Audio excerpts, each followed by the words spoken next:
ജാതിമത ഭേദമന്യേ നാടൊന്നാകെ കൈകോർത്ത ജനകീയ ആഘോഷമായി SNDP യോഗം 5950 നമ്പർ കുന്നോന്നി ശാഖ ഗുരുദേവ ക്ഷേത്രത്തിലെ മേടച്ചതയ മഹോത്സവത്തോടനുബന്ധിച്ച് നടന്ന താലപ്പൊലി ഘോഷയാത്ര. ജനപങ്കാളിത്തം, കലാപരിപാടികളുടെ വൈവിധ്യം, ഭക്തിനിർഭരമായ അന്തരീക്ഷം എന്നിവ കൊണ്ട് ഘോഷയാത്ര ഏറെ ശ്രദ്ധേയമായി. തിങ്കളാഴ്ച വൈകിട്ട് 6:30 തങ്കച്ചൻ അമ്പഴത്തിനാൽ കുന്നിലിന്റെ ഭവനാങ്കണത്തിൽ നിന്നും പൂജിച്ച താലം വഹിച്ച ഘോഷയാത്ര ശാഖാ president KR Rajesh Puthupparambil flag off ചെയ്തു.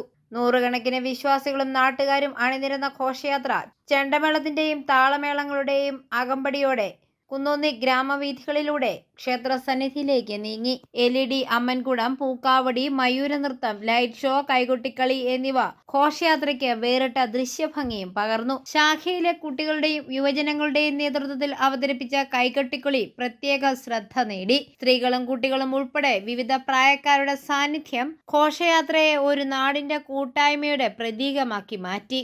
കുന്നോന്നി ടൗണിലെത്തിയ ഘോഷയാത്രയ്ക്ക് നാട്ടുകാർ ആവേശപൂർവമായ സ്വീകരണമാണ് നൽകിയത്. വഴിയോരങ്ങളിൽ നിരവധി പേർ ദീപം തെളിച്ചും പൂക്കൾ വിതറിയും ഭക്തിനിർഭരമായ വരവേൽപ്പ് നൽകി. വർണ്ണാഭമായ അലങ്കാരങ്ങളും സംഗീതമേളങ്ങളും അണിനിരുന്നതോടെ പ്രദേശം ഉത്സവ പ്രതീതിയിലായി. നിയുക്ത Poonjar MLA MJ Sebastian, Erattupetta block മെമ്പർമാർ, മാനേജിംഗ് കമ്മിറ്റി അംഗങ്ങൾ, പോഷക സംഘടനാ ഭാരവാഹികൾ എന്നിവർ ഘോഷയാത്രയ്ക്ക് നേതൃത്വം നൽകി. തുടർന്ന് ഗുരുദേവ ക്ഷേത്രത്തിൽ താലം അഭിഷേകം, ദീപാരാധന, പൂമൂടൽ, പുഷ്പാഭിഷേകം തുടങ്ങിയ വിശേഷ ചടങ്ങുകളും നടന്നു. മഹാപ്രസാദമൂട്ടിൽ നൂറുകണക്കിന് വിശ്വാസികൾ പങ്കെടുത്തു.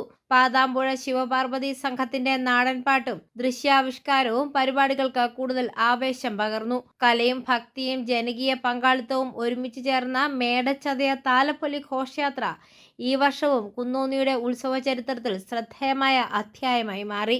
i4U ന്യൂസ്, പാല.